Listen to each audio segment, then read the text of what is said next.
10ാം ക്ലാസ്സിൽ പഠിക്കുന്ന എല്ലാ മക്കൾക്കും ബയോളജി മൈ പാഷനിലേക്ക് സ്വാഗതം. നമ്മൾക്ക് ഇന്ന് magnetic effect of electric current എന്ന ചാപ്റ്ററിലെ ചില ചോദ്യങ്ങളും അതിൻ്റെ ഉത്തരങ്ങളും മനസ്സിലാക്കാം. ഈ ചാപ്റ്റർ ഉൾപ്പെടെ ക്ലാസ് 10ലെ എല്ലാ ചാപ്റ്റേഴ്സും ഞാൻ ഓൾറെഡി എൻ്റെ ചാനലിൽ അപ്ലോഡ് ചെയ്തിട്ടുണ്ട്. നിങ്ങൾ ചാനൽ വിസിറ്റ് ചെയ്തിട്ട് പ്ലേലിസ്റ്റിൽ നോക്കിയാൽ നിങ്ങൾക്ക് ചാപ്റ്റർ നെയിം കൊടുത്താൽ നിങ്ങൾക്ക് ഈ ലെസൺസ് എല്ലാം ലഭ്യമാകും. അത് മലയാളത്തിലും ഇംഗ്ലീഷിലും രണ്ട് ലാംഗ്വേജിലും ഞാൻ വീഡിയോ ചെയ്തിട്ടുണ്ട്. അതുകൂടാതെ എക്സ്ട്രാ ക്വസ്റ്റ്യൻസ് എന്ന് ടൈപ്പ് ചെയ്ത് കഴിഞ്ഞാൽ നിങ്ങൾക്ക് അത് എക്സ്ട്രാ അല്ലെങ്കിൽ ക്ലാസ് 10 ക്വസ്റ്റ്യൻ എന്ന് കൊടുത്താൽ നിങ്ങൾക്ക് എക്സ്ട്രാ ക്വസ്റ്റ്യൻസ് കിട്ടും. അതിലും multiple choice questions, previous years questions, numericals, assertion reasoning എല്ലാം ഇൻക്ലൂഡ് ചെയ്തിട്ടുണ്ട്. അപ്പോൾ ഇതിൽ നമുക്ക് ഇന്ന് ആദ്യമായിട്ട് ഈ ചാപ്റ്ററിലെ ഏറ്റവും ഇമ്പോർട്ടൻ്റ് ആയിട്ടുള്ള കുറേ കോൺസെപ്റ്റ്സ് ആണ് നമ്മൾ മനസ്സിലാക്കുന്നത്. ഇതിനെ തുടർന്നുള്ള ഭാഗങ്ങളിൽ നമുക്ക് ചോദ്യങ്ങൾ പരിചയപ്പെടാം. Define magnetic field. അപ്പോൾ മാഗ്നറ്റിക് ഫീൽഡ് എന്ന് പറയുന്നത് ഒരു മാഗ്നറ്റിൻ്റെ, ഒരു കാന്തത്തിൻ്റെ ചുറ്റും അതിൻ്റെ ഒരു കാന്തിക വലയം ഉള്ള അല്ലെങ്കിൽ ആ ഫോഴ്സ് അനുഭവപ്പെടുന്ന ഭാഗമാണ്. അതിനെയാണ് നമ്മൾ മാഗ്നറ്റിക് ഫീൽഡ് എന്ന് പറയുന്നത്. Is magnetic field scalar or vector quantity. നമുക്കറിയാം, ദിശ ഇല്ലാത്തതാണെങ്കിൽ സ്കേലർ എന്നും, മാഗ്നിറ്റ്യൂഡ് മാത്രമേ ഉള്ളെങ്കിൽ, അതേസമയം മാഗ്നിറ്റ്യൂഡും ദിശയും ഉണ്ടെങ്കിൽ വെക്റ്റർ എന്നും പറയും. അപ്പോൾ മാഗ്നറ്റിക് ഫീൽഡിന് ഇത് രണ്ടും ഉള്ളത് കൊണ്ട് തന്നെ ഇതൊരു വെക്റ്റർ ക്വാണ്ടിറ്റി ആയിട്ടാണ് കരുതപ്പെടുന്നത്. Properties of magnetic field lines. ഇത് വളരെ ഇമ്പോർട്ടൻ്റ് ആയിട്ടുള്ളൊരു ചോദ്യമാണ്. ഇത് ആദ്യമായിട്ട് ഇത് യഥാർത്ഥത്തിലുള്ള വരകളല്ല, ഇത് നമ്മൾ ഇമാജിൻ ചെയ്യുന്ന വരകളാണ്. പിന്നെ ഇവ ക്ലോസ്ഡ് ലൂപ്സ് ആയിട്ടാണ് കൺസിഡർ ചെയ്യുന്നത്. അതായത് ഒരു നോർത്ത് പോളിൽ തുടങ്ങി സൗത്ത് പോളിൽ എത്തുമെങ്കിലും അതിനകത്തുകൂടിയും അത് പാസ് ചെയ്ത് കംപ്ലീറ്റ് സർക്കിളായിട്ട് മാറുന്നുണ്ട്. No two magnetic field lines can intersect each other. രണ്ട് മാഗ്നറ്റിക് ഫീൽഡ്സ് തമ്മിൽ ക്രോസ് ചെയ്യാൻ പാടില്ല.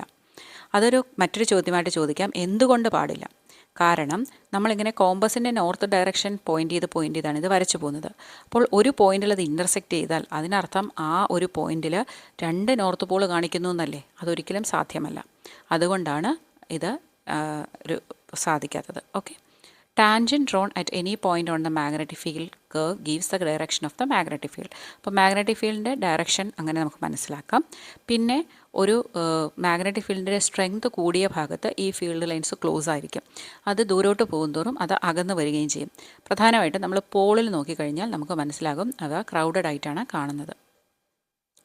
എന്ത് റൂൾ വെച്ചിട്ടാണ് നമ്മൾ കറണ്ട് ക്യാരിയിങ് കണ്ടക്ടറുടെ മാഗ്നറ്റിക് ഫീൽഡ് മനസ്സിലാക്കുന്നത്? അതിനെ നമ്മൾ റൈറ്റ് ഹാൻഡ് തമ്പ് റൂൾ എന്നാണ് പറയുന്നത്. അതായത് നമ്മുടെ വലത്തെ കൈ ഇങ്ങനെ മുഷ്ടി ചുരുട്ടി പിടിച്ചിട്ട് തമ്പിൻ്റെ ഡയറക്ഷനിൽ കറണ്ടാണെന്ന് വിചാരിച്ചാൽ നമ്മുടെ വിരലുകൾ ചുറ്റിയിരിക്കുന്ന ആ ഒരു ഡയറക്ഷനായിരിക്കും നമ്മുടെ മാഗ്നറ്റിക് ഫീൽഡിൻ്റെ ഡയറക്ഷൻ. അല്ലെങ്കിൽ മാക്സ്വെൽസ് കോർസ്ക്രൂ റൂളൊന്നും ഇതിനെ ഉപയോഗിച്ചും കണ്ടുപിടിക്കാം. അതായത് ഒരു സ്ക്രൂവിനെ സങ്കല്പിച്ച് കഴിഞ്ഞാൽ അതിലെ ആ ടേൺസ്, ആ ഗ്രൂവ്സ് പോലെയാണ് ഇതിൻ്റെ ഡയറക്ഷൻ വരുന്നത്. What are the factors on which the strength of the magnetic field around a current carrying conductor depend? The strength of the magnetic field is directly proportional to the current passing through the conductor. അതായത് കറണ്ടിൻ്റെ directly current കൂടിയാൽ strength കൂടും, current കുറഞ്ഞാൽ strength കുറയും. അതുപോലെ തന്നെയാണ് inversely proportional to distance from the conductor. അതായത് ആ കണ്ടക്ടറിൻ്റെ അടുത്ത് ഫീൽഡ് സ്ട്രെങ്ത് കൂടുതലായിരിക്കും, നമ്മൾ അകന്നകന്ന് പോകുന്തോറും ഫീൽഡ് സ്ട്രെങ്ത് കുറഞ്ഞു വരികയും ചെയ്യും. What are the factors on which the strength of the magnetic field around a current carrying circular loop depend?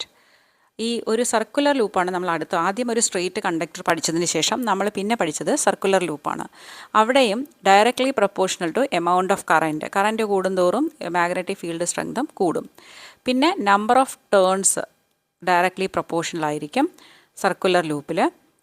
കൂടുതൽ ടേൺസ് കൂടി, ഇപ്പോൾ 50 ടേൺ ഉള്ളതും 100 ടേൺ ഉള്ളതും കൂടെ നോക്കിക്കഴിഞ്ഞാൽ 100 ചുറ്റ് ഉള്ളതിനായിരിക്കും കൂടുതൽ ഫീൽഡ് സ്ട്രെങ്ത്. പിന്നെ inversely proportional to the radius of the loop. ആ ലൂപ്പിൻ്റെ വലിപ്പം കൂടി വരുന്തോറും അതിൻ്റെ സ്ട്രെങ്ത് കുറഞ്ഞു വരികയും ചെയ്യും.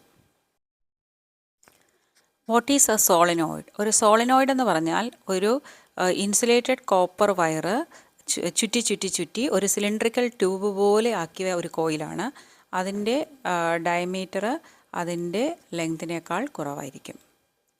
What are the factors on which the strength of the magnetic field of current carrying solenoid depend? ഇനി സോളിനോയിഡിൽ മാഗ്നറ്റിക് ഫീൽഡ് സ്ട്രെങ്തിനെ ഡിപ്പെൻഡ് ചെയ്യുന്ന എന്തിനെയൊക്കെ ആയിരിക്കും? ഇവിടെയും കറണ്ടിന് പ്രൊപ്പോർഷണലായിട്ട് തന്നെ ആയിരിക്കും. അതുപോലെ തന്നെ നമ്പർ ഓഫ് ടേൺസിനും അനുപാതമായിരിക്കും. കൂടുതൽ ടേൺസ് ഉണ്ടെങ്കിൽ കൂടുതൽ സ്ട്രെങ്ത് ആയിരിക്കും. പിന്നെ മൂന്നാമതായി അതിൻ്റെ മെറ്റീരിയൽ വളരെ ഇമ്പോർട്ടൻ്റ് ആണ്. നമ്മൾ ഏത് മെറ്റീരിയലാണ് സോളിനോയിഡിൽ വെക്കുന്നത് അതനുസരിച്ച് അതിൻ്റെ സ്ട്രെങ്ത് നമുക്ക് കൂടുതൽ ലഭിക്കും. ഇനി ഇലക്ട്രോ മാഗ്നറ്റും പെർമനൻറ്റ് മാഗ്നറ്റും തമ്മിലുള്ള വ്യത്യാസമാണ്. പെർമനൻറ്റ് മാഗ്നറ്റ് നമുക്ക് ഉണ്ടാക്കിയെടുക്കാൻ പറ്റും. ഇലക്ട്രോ മാഗ്നറ്റ് എന്ന് പറഞ്ഞാൽ ഒരു ടെമ്പററി ആയിട്ട് മാത്രം മാഗ്നറ്റിസം കാണിക്കുകയുള്ളൂ. അതേസമയം പെർമനൻറ്റ് മാഗ്നറ്റിലാണെങ്കിൽ അത് സ്ഥിരമായിട്ടുണ്ടാകും ആ മാഗ്നറ്റിസം, അതൊരിക്കലും നഷ്ടമാവില്ല. പിന്നെ ഒരു ഇലക്ട്രോ മാഗ്നറ്റ് എന്ന് പറയുന്നത് നമ്മൾ എങ്ങനെ ഏത് ഡയറക്ഷനിൽ കറണ്ട് കടത്തിവിടുന്നതനുസരിച്ച് അതിൻ്റെ നോർത്ത് പോളും സൗത്ത് പോളും നമുക്ക് മാറ്റാൻ പറ്റും. അതേസമയം പെർമനൻറ്റ് മാഗ്നറ്റിൽ അത് ഫിക്സ്ഡ് ആയിരിക്കും, അത് മാറ്റാൻ പറ്റില്ല. പിന്നെ നമുക്ക് ഇലക്ട്രോ മാഗ്നറ്റിൻ്റെ സ്ട്രെങ്ത് കൂട്ടാനും പറ്റും കുറയ്ക്കാനും പറ്റും. അതെങ്ങനെയാണ് നമ്മൾ കണ്ടു. നമുക്ക് കറൻറ്റ് കൂടുതൽ കൊടുത്തോ അല്ലെങ്കിൽ നമ്പർ ഓഫ് ടേൺസ് കൂട്ടിയൊക്കെ അത് അഡ്ജസ്റ്റ് ചെയ്യാൻ പറ്റും. അതേസമയം പെർമനൻറ്റ് മാഗ്നറ്റിൽ അതിൻ്റെ മാഗ്നറ്റിസത്തിൻ്റെ പവർ ചേഞ്ച് ചെയ്യാൻ പറ്റില്ല. പിന്നെ ഇലക്ട്രോ മാഗ്നറ്റിൻ്റെ കറണ്ട് സ്വിച്ച് ഓഫ് ചെയ്ത് കഴിഞ്ഞാൽ നമുക്കതിനെ വീണ്ടും അതിൻ്റെ മാഗ്നറ്റിസം ഇല്ലാതാക്കാൻ അപ്പം തന്നെ പറ്റും. പക്ഷേ ഒരു പെർമനൻറ്റ് മാഗ്നറ്റിൽ അതത്ര ഈസി ആയിട്ടുള്ള ഒരു പ്രക്രിയയല്ല. നമുക്ക് അങ്ങനെ അതിനെ മാഗ്നറ്റിസം നശിപ്പിക്കാൻ സാധിക്കില്ല. പിന്നെ സ്ട്രോങ് മാഗ്നറ്റിക് ഫീൽഡ് പ്രൊഡ്യൂസ് ചെയ്യാൻ ഇലക്ട്രോ മാഗ്നറ്റ് കഴിയും. പക്ഷേ പെർമനൻറ്റ് മാഗ്നറ്റിന് അത്ര സ്ട്രോങ് മാഗ്നറ്റിക് ഫീൽഡ് ആയിരിക്കില്ല.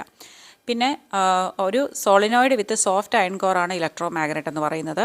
അതേസമയം പെർമനൻറ്റ് മാഗ്നറ്റ് സ്റ്റീൽ കൊണ്ടാണ് ഉണ്ടാക്കിയിരിക്കുന്നത്.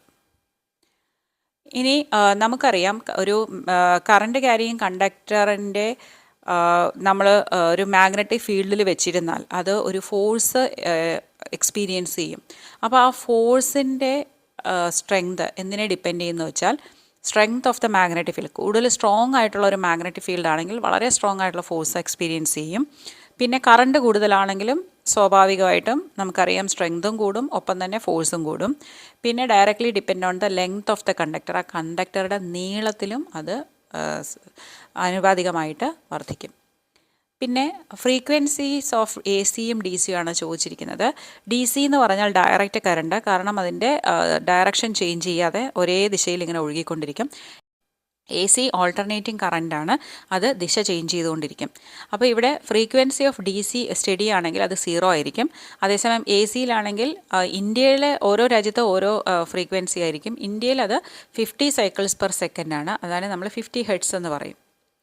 ഇനി എ സി ആണോ ഡി സി ആണോ നല്ലതെന്ന് വെച്ചാൽ തീർച്ചയായിട്ടും എ സി ആണ്. എന്തൊക്കെയാണ് അതിൻ്റെ അഡ്വാൻറ്റേജ് എന്ന് ചോദിച്ചാൽ കുറേ ദൂരം ഹൈ വോൾട്ടേജിൽ വളരെ കുറഞ്ഞ കറണ്ടിൽ, അതായത് ഒട്ടും എനർജി നഷ്ടമാകാതെ നമുക്ക് ഇലക്ട്രിസിറ്റിയെ ട്രാൻസ്മിറ്റ് ചെയ്യാൻ പറ്റും. പിന്നെ ഏത് വോൾട്ടേജും നമുക്ക് കൂട്ടിയും കുറച്ചും അഡ്ജസ്റ്റ് ചെയ്തെടുക്കാൻ പറ്റും. പിന്നെ ഇത് വളരെ എഫിഷ്യൻ്റ് ആണ്. പിന്നെ ഇത് എപ്പോൾ വേണമെങ്കിലും നമുക്കിതിനെ ഡി സി ആയിട്ട് കൺവേർട്ട് ചെയ്യാനും ഈസിയാണ്. ഇനി നമ്മൾ സാധാരണ സർക്യൂട്ടിൽ ഉപയോഗിക്കുന്ന സേഫ്റ്റി മെഷേഴ്സ് നമുക്കറിയാം. ഇലക്ട്രിസിറ്റി കൈകാര്യം ചെയ്യുമ്പോൾ നമ്മൾ വളരെയധികം ശ്രദ്ധിക്കണം. അപ്പം നമ്മൾ പ്രധാനമായിട്ടും നമ്മുടെ വീടുകളിൽ ഉപയോഗിക്കുന്ന രണ്ട് സേഫ്റ്റി മെഷേഴ്സ് ചോദിച്ചാൽ ഒന്ന് ഫ്യൂസ് അല്ലെങ്കിൽ സർക്യൂട്ട് ബ്രേക്കറും മറ്റൊന്ന് എർത്തിങ് ഓർ ഗ്രൗണ്ടിങ്ങും ആണ്. ഫ്യൂസ് എന്ന് പറയുന്നത് നമ്മുടെ ഓവർലോഡിങ് നടക്കുമ്പോൾ അല്ലെങ്കിൽ ഷോർട്ട് സർക്യൂട്ട് നടക്കുമ്പോഴൊക്കെ ഈ സർക്യൂട്ടിലെ കറണ്ട് ഒത്തിരിയായിട്ട് അമിതമായിട്ട് ഫ്ലോ ചെയ്യും. അതിൻ്റെ ഫലമായിട്ട് ആ ഫ്യൂസ് വയറങ്ങ് മെൽറ്റായി പോവും.